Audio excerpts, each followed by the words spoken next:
Domingo passado, Jesus estava na festa dos tabernáculos, a festa das cabanas, a festa quando o povo de Israel celebrava o tempo vivido na sua peregrinação pelo deserto, logo após a saída do Egito.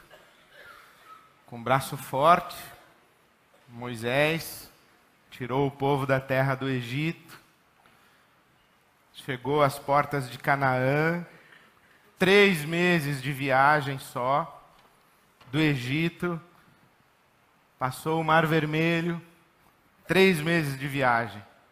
Parou às portas de Canaã, 12 espias foram enviados, viram a terra, acharam-na maravilhosa, tiveram medo de entrar, voltaram, deram relatório de que a terra era de fato extraordinária, mas que os seus habitantes eram gigantes.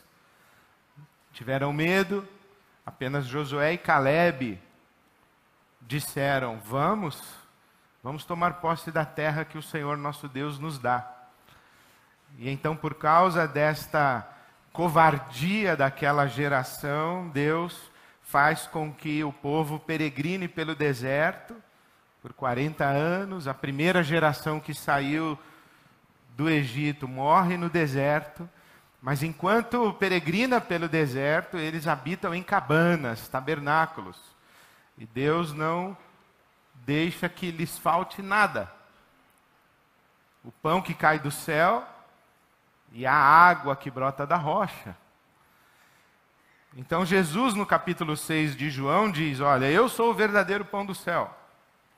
No capítulo 7 do Evangelho de João, domingo passado, ele está na festa das cabanas, e no momento em que os sacerdotes estão derramando as águas do tanque de Siloé sobre os degraus do templo de Jerusalém, Jesus se levanta e diz: eu sou a água da vida. Aquele que crer em mim, do seu interior fluirão rios de água viva. Então Jesus vem se revelando a Israel e dizendo: eu sou o Messias esperado. Mas a revelação que ele faz de si mesmo é muito surpreendente. Ele é aquele que fala: eu sou o Messias, mas ele não combina muito com a expectativa que se tinha a respeito do Messias. Então os fariseus, os mestres da lei, os doutores da lei, os rabinos de sua época, têm essa responsabilidade de investigar minuciosamente qualquer um que se apresente como Messias, e eram muitos falsos Messias que se apresentavam, e todos eles desmascarados pelos mestres de Israel, até que chega Jesus de Nazaré, e a cada prova que se faz com Jesus de Nazaré, ele sai mais fortalecido, sai mais popular. E esse momento da festa dos tabernáculos é um momento em que a popularidade de Jesus explode.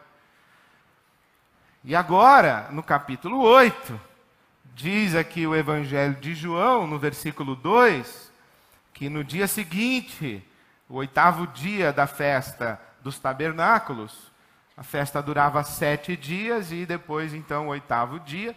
Então, aí Jesus vai lá ao templo novamente.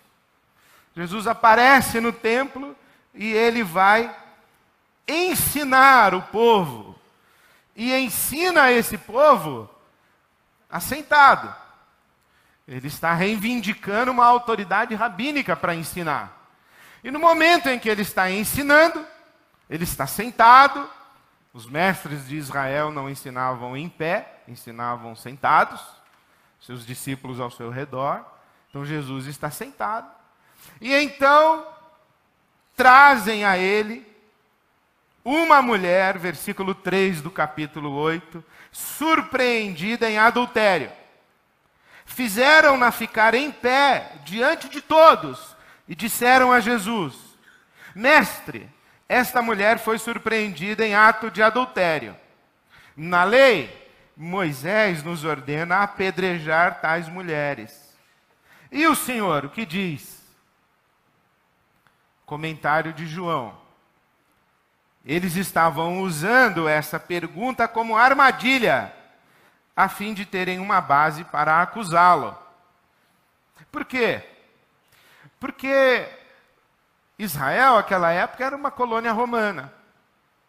E se você estuda e conhece a história, sabe que as colônias romanas não tinham autonomia para executar os seus criminosos. Então, Israel, como colônia romana, não poderia apedrejar aquela mulher até a morte, como prescrito na lei de Moisés, porque Roma não autorizava. Tanto é que quando Jesus é levado a Pilatos, Pilatos diz: olha, parece-me que esse é um criminoso religioso, vocês o acusam de blasfêmia, isso não tem nada a ver com Roma, vocês cuidem dele aí. Então, as autoridades religiosas da época dizem a Pilatos: olha, nós não podemos executar os nossos criminosos.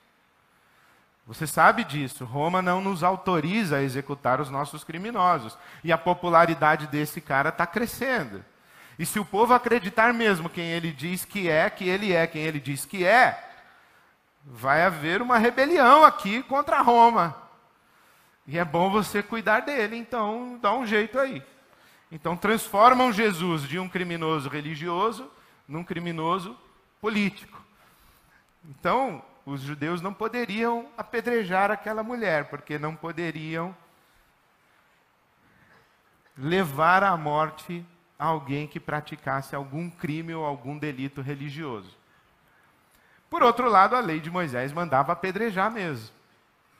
Capítulo 20 do livro dos Levíticos diz assim que se um homem cometer adultério com outra mulher, com uma mulher, os dois, o homem e a mulher, devem ser apedrejados. Então, por que só trouxeram a mulher aqui? É uma pergunta que paira no ar. Cadê o sujeito com quem ela foi flagrada em adultério? Adulterou sozinha? Então, só veio a mulher. Então, Jesus, se dissesse apedreja, ele estaria comprando uma grande briga com o imperador romano e com Roma.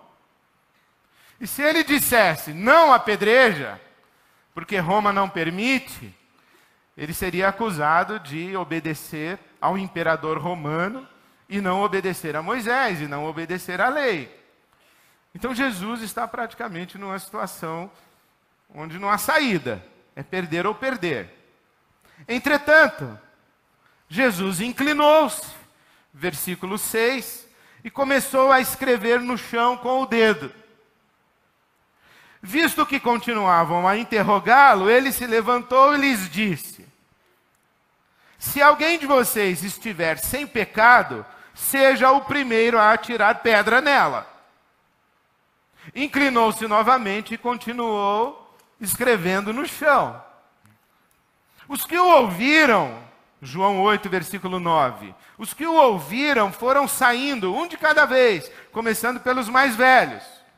Jesus ficou só com a mulher em pé diante dele. Então Jesus pôs-se em pé e perguntou-lhe: mulher, onde estão eles? Ninguém a condenou? Ninguém, Senhor, disse ela. Eu também não condeno você. Eu também não a condeno. Agora, vá e abandone sua vida de pecado. Eu também não a condeno. Agora vá e abandone a sua vida de pecado. Que o Senhor fale para nós isso hoje à noite e que todos nós sejamos capazes de ouvir essa voz de Jesus dizendo para nós: eu também não condeno você. Vá e abandone a sua vida de pecado. Amém? Pois é extraordinário. Os fariseus e mestres da lei, eles agora querem desautorizar Jesus, mostrando publicamente que Jesus não é capaz de dar uma interpretação correta da lei de Moisés. Porque a religião de Israel consiste basicamente disso, especialmente no tempo de Jesus. A prática dos sacrifícios no templo e o estudo minucioso, detalhado da lei de Moisés numa investigação em busca de sabedoria para colocar essa lei de Moisés em prática. Como é que eu vivo isso que está na palavra de Moisés e dos profetas? Porque, diferentemente das religiões esotéricas, tanto a religião judaica quanto a fé cristã não são experiências religiosas contemplativas, de foro íntimo, de subjetividades, de mundo interior, assim. Não. A religião de Israel é muito prática, é pé no chão. A religião de Israel tem a ver com ética, tem a ver com comportamento moral. Porque a lei tinha pelo menos 3 capítulos, 3 grandes capítulos. Tinha um primeiro capítulo que era uma lei que a gente poderia chamar assim, a lei civil. A governança de Israel, a responsabilidade ou as responsabilidades do rei de Israel, como se estruturava a governança de Israel, o que competia ao rei, o que competia aos sacerdotes, o que competia aos juízes no tempo dos juízes, como era dividida a terra, como era sustentado o templo, como era administrada a terra e a colheita de Israel, como se praticava a equidade para Israel como nação. Depois tinha um segundo grande capítulo, que era o capítulo da chamada lei cerimonial. Quais são as festas de Israel? Quem celebra a festa? Como se faz sacrifícios em Israel? Que tipos de ofertas são feitas a Yahvé, o Deus de Israel? Que tipos de ofertas para que tipos de pecados? Quando se faz oferta? Quem pode fazer oferta? Em que lugar se faz a oferta? Em que dia se faz a oferta? Como se faz a oferta? Essa é toda a lei cerimonial. E depois tem um terceiro grande capítulo, que é a lei moral. O que nós vamos chamar da nossa ética. Inclusive, a lei de Moisés, na sua dimensão moral, fundamenta o que nós chamamos de cultura ocidental. A cultura ocidental é judaico-cristã. Então a lei, na sua dimensão moral, está valendo. E sabe que é interessante que Jesus, quando é perguntado, bom, olha, Moisés nos diz que quem está flagrado em adultério deve ser apedrejado. E você, o que é que diz? E Jesus responde mais ou menos assim: apedreja. A lei de Moisés não manda apedrejar, então apedreja. Uma coisa impressionante que a gente tem que lembrar sempre é que Jesus era judeu, praticante da religião de Israel. Na sua época, frequentava o templo, frequentava a sinagoga, frequentava as festas. Jesus participava da Páscoa, participou da festa dos tabernáculos. Jesus era judeu. Ele seguia a lei de Moisés. No seu Sermão do Monte, por exemplo, ele diz assim: eu não vim abolir a lei, eu vim levar a lei à sua plenitude. Eu não vim abolir a lei.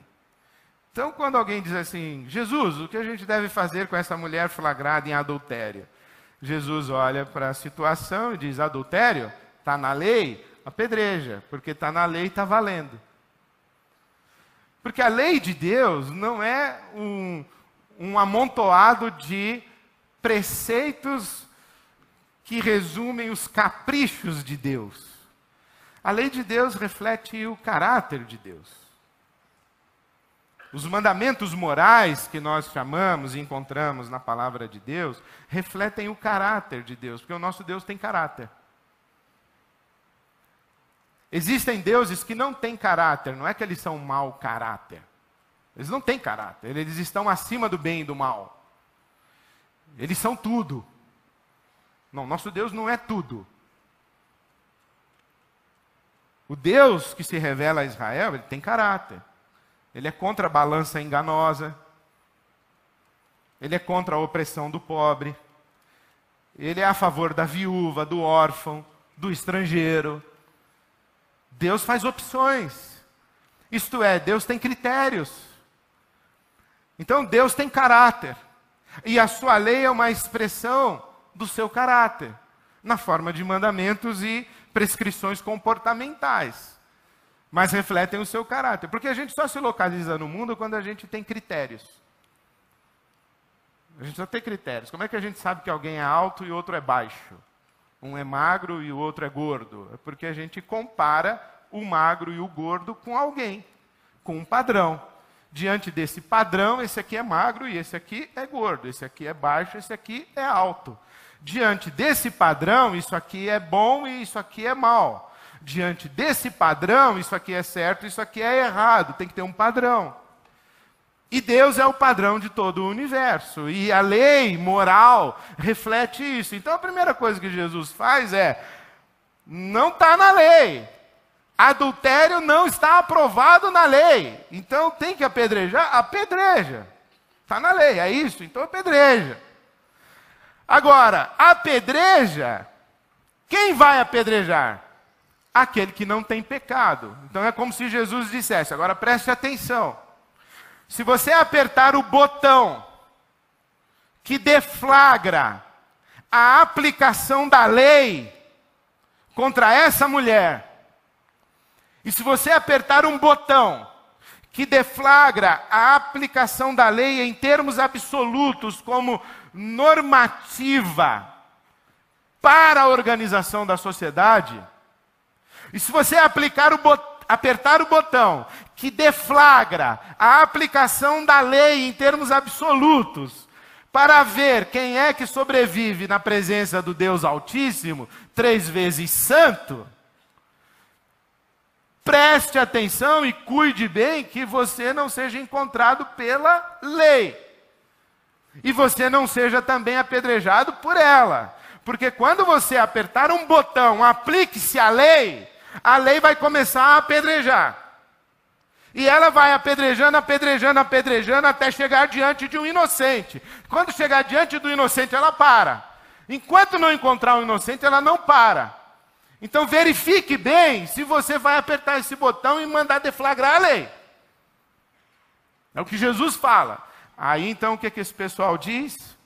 Diz nada. Eles largam as pedras e vai cada um saindo, porque Jesus está escrevendo no chão. E esse escrevendo no chão aqui é muito interessante, porque houve um dia na história de Israel em que alguém escreveu alguma coisa. Na parede, não foi no chão, foi na parede. Um dedo escreveu. Foi num banquete de um rei de Israel chamado Belsazar. Nos dias do profeta Daniel. O rei fazendo festa no palácio, de repente um dedo escreve na parede, começa a escrever na parede os pecados do rei. E então escreve lá, Mene, Mene, Tekel, Farsim.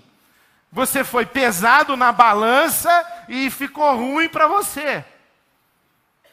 Você foi achado em falta. Eu comparei você com o critério que sou eu, Deus dizendo ao rei Belsazar. E deu negativo para o seu lado. Então, quando Jesus começa a escrever no chão, evidentemente que todos os mestres de Israel e estudiosos da história e da lei sabem que ele está fazendo uma referência a Daniel, o profeta. Mais do que isso, na sua Bíblia, o livro do profeta Daniel termina no capítulo qual? Eu já fui ver, 12. Mas tem o capítulo 13. Daniel tem um capítulo 13, que é considerado apócrifo. Os livros apócrifos, nós não consideramos livros inspirados por Deus, mas eles são documentação histórica. Eles são históricos. Foram encontrados manuscritos antigos, por exemplo, nas cavernas do Mar Morto, em Qumran, Hag Hammadi, foram encontrados manuscritos, alguns manuscritos de textos bíblicos e alguns textos históricos. Dentre os muitos textos que nós chamamos de apócrifos, não reconhecemos a inspiração, mas reconhecemos a historicidade, tem um capítulo 13 de Daniel. E o capítulo 13 de Daniel conta a história de Susana, uma mulher que estava a banhar-se e que 2 cavalheiros, não muito cavalheiros, passaram por ela e viram-na banhando-se e se aproximaram e disseram a ela: como é seu nome? Susana. Falei: é o seguinte, Susana, ou você vai para a cama com a gente, ou nós 2 aqui vamos acusar você de adultério. E você sabe que pela lei de Moisés, uma acusação com 2 testemunhas é considerada verdadeira, e você vai ser apedrejada. Então você tem 2 opções: ou você vai para a cama com a gente, ou você vai ser apedrejada. Qual você escolhe? E então Daniel, o profeta, interfere, desmascara os cavaleiros mentirosos, livra Susana de ser apedrejada, e os 2 sujeitos é que são apedrejados até a morte. Então, quando Jesus está escrevendo no chão e lembrando de Daniel, essas histórias de Israel estão presentes na cena. Aqui está acontecendo que os homens que se achavam justos precisam reconhecer o seu pecado, e a mulher flagrada em adultério é livre de ser apedrejada. E Jesus está escrevendo no chão, tal qual o profeta Daniel escreveu. Então veja que interessante essa palavra de Jesus à mulher. Onde estão eles? Ninguém a condenou? Não, Senhor, ninguém. Eu também não a condeno. Agora vá e abandone sua vida de pecado. Em outras palavras, Jesus é o Deus que perdoa, não é o Deus que pune o pecado. E aqui eu queria sublinhar essas 3 expressões só hoje à noite. Eu também não a condeno, vá e abandone a sua vida de pecado. O que é condenar? Condenar é atribuir culpa, mas no contexto da Escritura Sagrada, condenar não é apenas dizer: olha, você é culpado sim. Condenar é dizer assim: olha, você é culpado, e a penalidade para o seu crime, para a sua falta, aí no contexto religioso, a penalidade para o seu pecado é X. No caso, morte por apedrejamento. Jesus está dizendo: olha, você é culpada, você merece um castigo. A lei prescreve o castigo. E a lei, quando ela começou a funcionar, ela começou a apedrejar. E foi caindo um para cada lado. E não sobrou ninguém. Até que a lei parou aonde? Em mim. O único que está em pé aqui diante da senhora sou eu. Eu sou aquele que a lei não apedreja. Por quê? Porque eu sou inocente, eu não tenho pecado. Então eu tenho legitimidade para aplicar a lei contra você. Mas eu, que sou o único que tem legitimidade para aplicar a lei contra você, escolho não aplicar. Eu não a condeno. Eu não vou condenar você, eu não vou castigar você. Porque Jesus não veio para castigar, ele veio para libertar, veio para restaurar. Ele não veio para encerrar a conversa, porque a morte é o fechamento. A morte fecha. Quem é o Messias? O Messias não vem para fechar, vem para abrir. O Messias não vem para nos levar a um fim. O Messias vem para dizer: olha, finalmente o começo começou. Finalmente abriu. Finalmente agora temos possibilidade. Porque até agora o que tinha a palavra final aqui era a morte. Porque diante da lei, ninguém permanece em pé. Há diferença de pecado para pecado. Há diferença de pecado no sentido da aplicação social do pecado, ou das consequências sociais do pecado.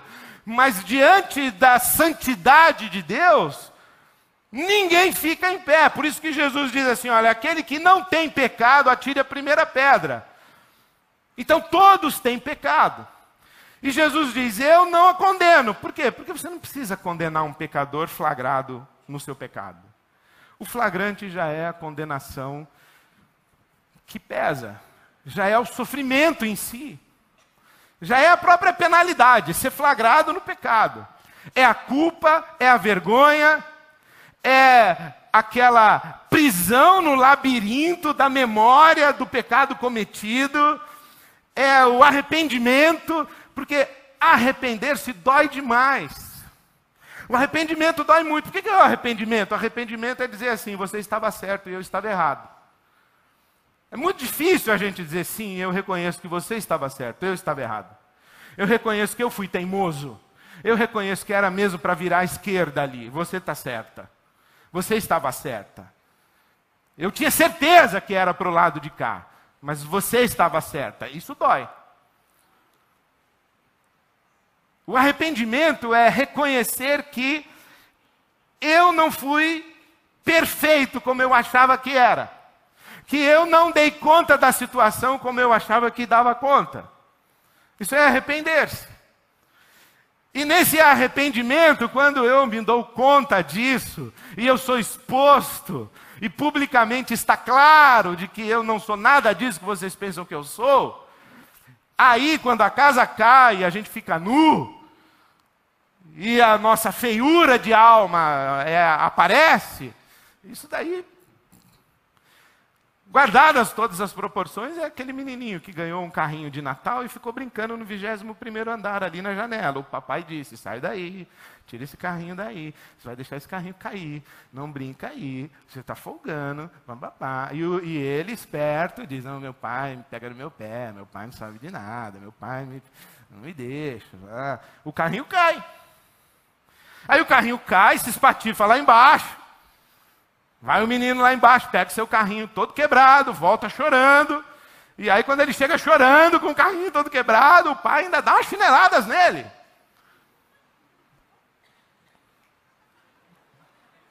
Porque o menino já está sofrendo.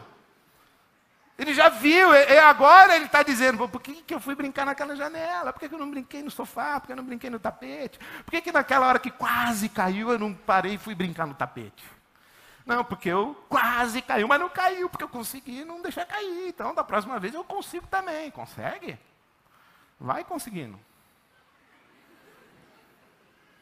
Aí você se dá conta de que você não consegue. E de que tem algumas coisas que existem dentro de você que quando elas acordam, elas crescem demais. E daqui a pouco você perde o controle sobre elas. Enfim, todo mundo sabe do que eu estou falando, porque aqui ninguém... Alguém está com pedra na mão ainda aí? Então, Jesus diz, eu não condeno você. Eu não castigo você. Então, o que é perdoar? Perdoar é dizer, eu não te condeno. Eu não te condeno. E eu abro mão de controlar a sua vida. E abro mão de expectativas a seu respeito. Eu não estou esperando você voltar a dizer que eu estava certo e você estava errado. Eu não estou esperando você vir me pedir perdão. Eu liberei perdão para você. Eu abri mão do controle. O que é que Deus faz com a gente? Na cruz do Calvário, quando todo o peso da lei caiu sobre Jesus, nas palavras do apóstolo Paulo, aquele que era o inocente, foi apedrejado no lugar de todo mundo, para ninguém precisar ser apedrejado. É isso que Paulo diz, escrevendo aos Coríntios, capítulo 5, de 18 a 20. Ele diz, aquele que não tem pecado, Deus o fez pecado por nós, para que nele fôssemos feitos justiça de Deus. Então Jesus foi apedrejado no lugar de todo mundo, para ninguém precisar ser apedrejado e ninguém apedrejar ninguém. Então na cruz do Calvário, Deus falou assim, pessoal, aí todo mundo olhou, ele falou, todo mundo aí perdoado, estou dizendo, vá, não vou condenar ninguém, podem ir. E olha, não desperdicem a chance, hein, que eu estou dando para vocês. Algumas pessoas se enxergam e voltam para Deus e dizem, valeu demais o Senhor ter me liberado, ter me perdoado, porque eu me enxerguei, eu me refiz, eu refiz os meus caminhos, eu estou voltando aqui. Mas por que você está voltando, Ed? Você está com medo de mim? Medo de castigo? Não, eu entendi que o Senhor me perdoou, eu só estou vindo desfrutar do seu perdão e da sua companhia. Eu estou aqui porque eu quero estar. Mas de vez em quando você vai lá que eu sei. Eu falo, eu sei, Senhor, que eu vou, mas estou bem esforçado, o Senhor não acha? Eu estou assim querendo aproveitar a chance que o Senhor tem me dado a cada manhã. E é uma coisa muito maravilhosa a gente acordar toda manhã sabendo que Deus não vai nos castigar, que Deus não é contra nós. Romanos capítulo 8. Vou ler para você. Romanos capítulo 8. Que diremos, pois, diante disso tudo? Se Deus é por nós, quem será contra nós? Aquele que não poupou seu próprio filho, mas o entregou por todos nós, como não nos dará juntamente com ele e pela graça todas as coisas? Quem fará alguma acusação contra os escolhidos de Deus? É Deus quem os justifica. Quem os condenará? Foi Cristo Jesus quem morreu e ressuscitou e está à direita do Pai e intercede por nós. Quer dizer, o único que poderia nos condenar não nos condenou. Então quem vai nos condenar? Quem vai nos acusar se o único que poderia nos acusar intercede por nós? Estou bem certo que em todas as coisas nós somos mais do que vencedores por causa daquele que nos amou. Pois estou convencido de que nem a morte, nem a vida, nem anjos, nem demônios, nem o presente, nem o futuro, nem quaisquer poderes, nem altura, nem profundidade, nem qualquer outra coisa na criação será capaz de nos separar do amor de Deus que está em Cristo Jesus, nosso Senhor. Amém. Então eu queria orar com você hoje à noite antes de você ir embora. Você quem? Primeiro, você que está lá e não foi flagrado ainda. Mas você está lá. Antes do flagrante, antes do seu carrinho cair do 22º andar, da sua casa cair, bem que você podia dar um passo na direção de Deus e falar assim: Jesus, queria falar uma coisa para o Senhor antes que me tragam aqui despido e nu, e despida e nua. Queria falar uma coisa para o Senhor, eu estava lá, mas eu não quero esperar o flagrante. Eu queria pedir para o Senhor me ajudar a sair de lá agora. Não quero desperdiçar essa chance porque eu acabei de ouvir. Segundo, você que está no dia seguinte do flagrante, sua casa acabou de cair. Vergonha, culpa, medo, o que será que vai acontecer com você? Queria que você fechasse os seus olhos e imaginasse Jesus bem na sua frente dizendo: eu não estou contra você, eu estou a seu favor. Eu estou aqui para dar a você liberdade e dar a você a oportunidade de refazer a sua vida e resgatar a sua dignidade como um ser humano criado à imagem e semelhança do meu Pai. Eu estou com você, estou do seu lado. Estou a seu favor, não sou contra você. Eu também não condeno você. Então você que está no dia seguinte do flagrante, acredite, tem uma vida melhor para você amanhã. Tem. Porque ser Messias é isso, é dizer, está começando. Israel estava oprimida por Roma, tinha chegado diante de uma parede, acabou. Aí vem o Messias e derruba a parede e diz, não acabou, está só começando. Então Jesus é isso, Jesus abre um mundo para a gente. Então você que está no dia seguinte do flagrante, tem uma vida melhor para você. Terceiro, você que alguém fez uma coisa bem ruim contra você e você está com essa pessoa aqui, ó. Já há 17 anos que você está segurando. 15 dias, 3 meses. Às vezes, sabe quem foi a pessoa que fez a pior coisa contra você? Você mesmo. e você não se perdoa. Você acha que você tem que ficar se apedrejando, você se sabota. Você tem uma consciência tão culpada que você acha que você não merece dar certo em nada na vida. E quando a coisa começa a ir bem, você dá um jeito de fazer ela ir mal, porque você acha que você merece mesmo, que dê tudo errado. Não merece. O único que podia dizer para você que você merece mesmo ser apedrejado, se recusou a apedrejar você. Então não queira apedrejar-se.